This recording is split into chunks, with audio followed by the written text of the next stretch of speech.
think it's really a big deal. You have to go straight up though, vertical. Yeah. Otherwise it gets all crazy. Oh, they're tragically hip. You have to go vertically. Vertically. hold Is the that phone. horizontally? No. What is vertical? This? Yeah. Why do we have to go like that? It's Because trust me, we've already. It we- doesn't- we- it doesn't- Yeah, it doesn't go back and forth. Can I get you to go just a touch Yeah. closer, Nicole? That would be There awesome. you go. Got it.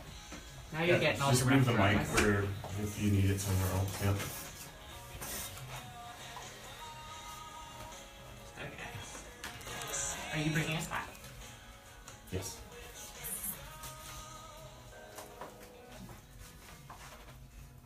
Giuseppe's joined. Yay! Hi, Giuseppe. He expects me to do Facebook Live. I don't know. Oh, write something, Giuseppe. Tell us what to do. He's very good at that. Oh, I know. Okay.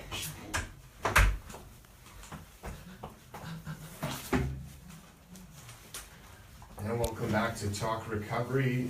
We are live in studio, Vancouver's Co-op Radio, CFRO 100.5 FM.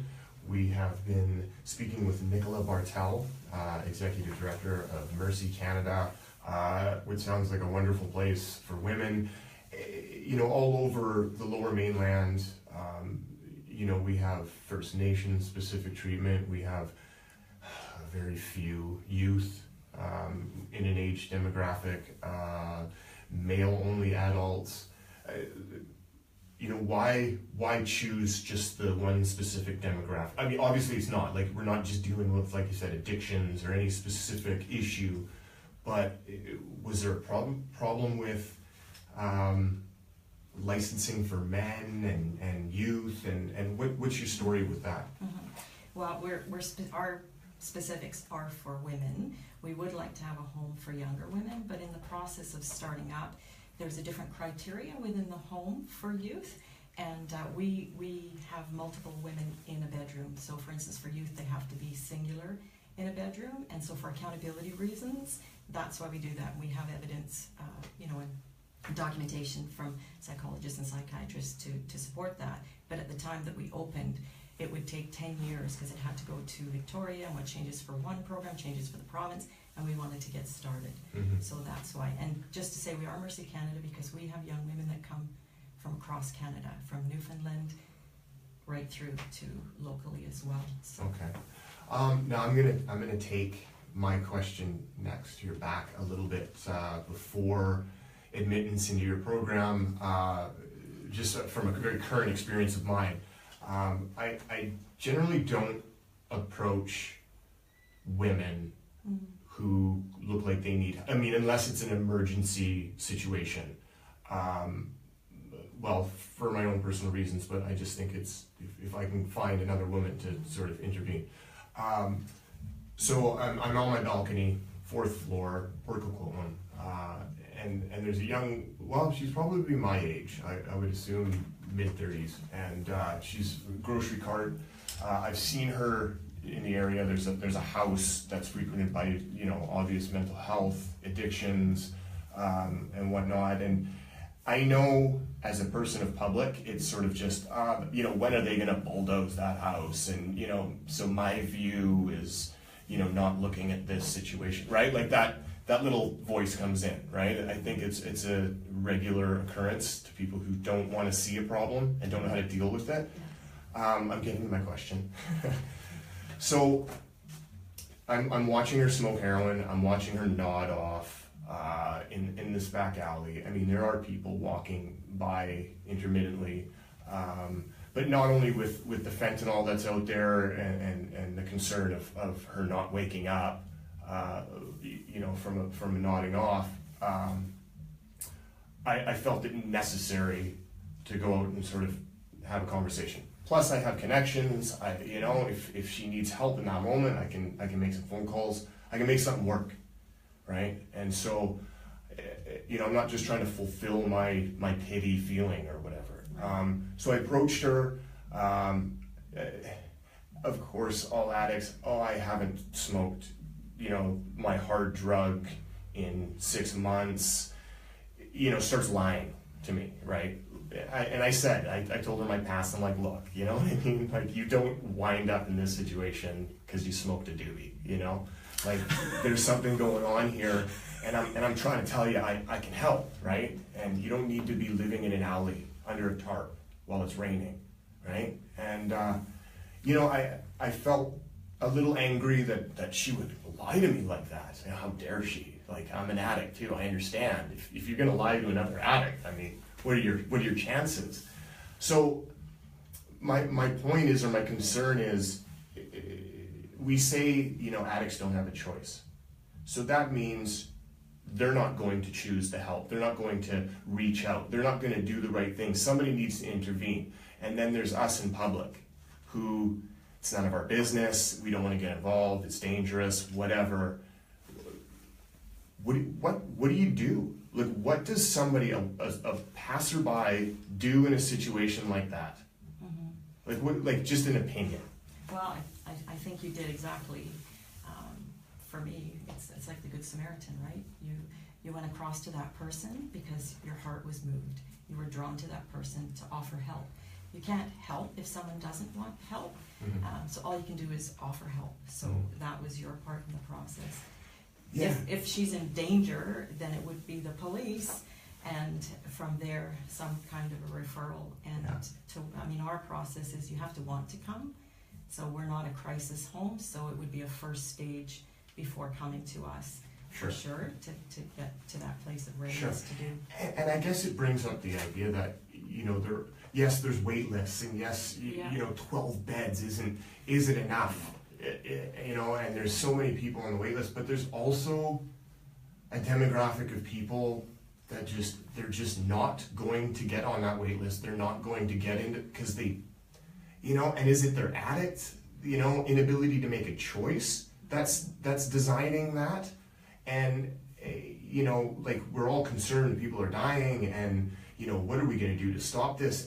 And that's just the reality. Like, there I was face to face with somebody that's, you know, is going to basically tell themselves, you know, their justifications as to, you know, why life dealt them a tough card. And that's, see, it's just so sad, because I don't think there's any way of being real with yourself in that circumstance. And so my next question is, you know, those who are struggling with eating disorders, you know, in prostitution, drug addiction, this is all the behaviors, the habits that are, as weird as it sounds, protecting them from that hurt, from that pain, from that disconnection, from that trauma. They're just trying to cope, right? Yeah. When that happens, and you bring somebody in and you go back to that spot in their past, and are they equipped? You know what I mean? Like, as far as, do they have the time that's necessary to do the healing? Well, I think it's individual. Some that come through our program have done a lot of work before coming, and so the answer there would be yes. Some come and we have no idea because it hasn't been disclosed, and we've done all of the due diligence, and things come up during the journey. We wouldn't, for some deep level trauma, we wouldn't go there until a person has learned some stabilization, until they're stable basically, so that they can go there. Right. And we don't have a cap on the time frame. It's not a rigid cap. So it's the average is proving to be about 6 to 9 months, but we've had some in the program for 13 months. And some get to a place where they'll still have to go for some ongoing counseling, and we will refer out. Yeah. And we do have an aftercare process where we, for the next year, we stay connected with them, and we get a mentor involved in their life. We get them plugged in to a local church, so they're integrating into a small group, so they can't isolate, because isolation leads to death, and we were built to live in community and to help one another. Absolutely. That's my experience as well. And it's so interesting to know that no matter how, the degree of damage to an individual, 6 to 9 months seems like a good average, men or women, to build the skills, not to take care of all their issues, but to build the skills, because I think we can all agree it's a lifelong process, right? But to build the skills and to sort of be prepared to really face what you need to face, like 6 to 9 months, like that's amazing. Yeah. Really. And I think too, it's finding, that's why we have this beautiful team of women and that work with them. It's so that when the time comes, we know that they're far along enough in the journey that we're setting them up to do their best, and yet not keep them long enough that they become dependent on a program and institutionalized, because that's not real life. There's more for you. Right. I have a quick question before we talk about what's happening on May 13th. And I just wonder, with this fentanyl crisis happening and with all this talk in the elections, and well, actually some would argue that there isn't enough talk about mental health and addictions and in the election, but or maybe that's just me. But however, what I was going to ask you is, the church doing enough?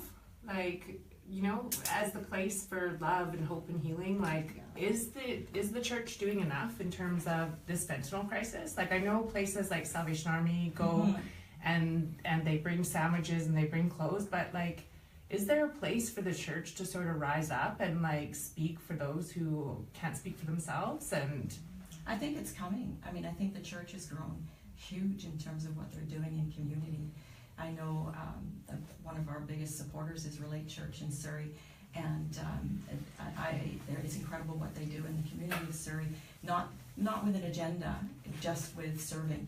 And there's a program coming which is going to be like the Dream Center in LA here in Surrey, and that's a work in progress right now too, so that there'll be more and more opportunities. So yes, I don't think the church is stepping back in fear or stepping out. You know, God calls the church to bind up the brokenhearted and set the captives free. So sometimes it's a sandwich, you know, sometimes it's getting involved in these things and saying, well, we don't really know what to do, but what can we do? And then it's equipping people and finding people like to start something. So there is vision in the church. I see rising, and I see a huge rise in women in the church that are getting out there and serving and finding out, I can't do it all. No one can do it all. Right. No one church can do it all, but we can do something. And right. So, and I think it's that whole thing of following your heart, following that, you know, that pressing of your spirit or whatever that's leading you to act and speak out and get involved. So what is the Run for Mercy on May 13th? What is that? So it's an annual fundraising event that we do, and it's fundraising because we need funds because we're private funded, but it's also an opportunity for the community to get together and to see what we're doing, to hear a story of a young woman that's come through our program. It's a family event, so for some it's a competitive run. For some, you can bring your dogs, you can bring your kids, bring your strollers, lunch is included, we have a kids program, and it's just a really fun day just to see what's happening out in South Surrey. It's at Olive Grove Park, May 13th, and registration starts at 9 o'clock. You can register online at our website, which is mercycanada.ca, and come out and have some fun activity with family and friends and see what we're doing. And you only have till when to get a t-shirt?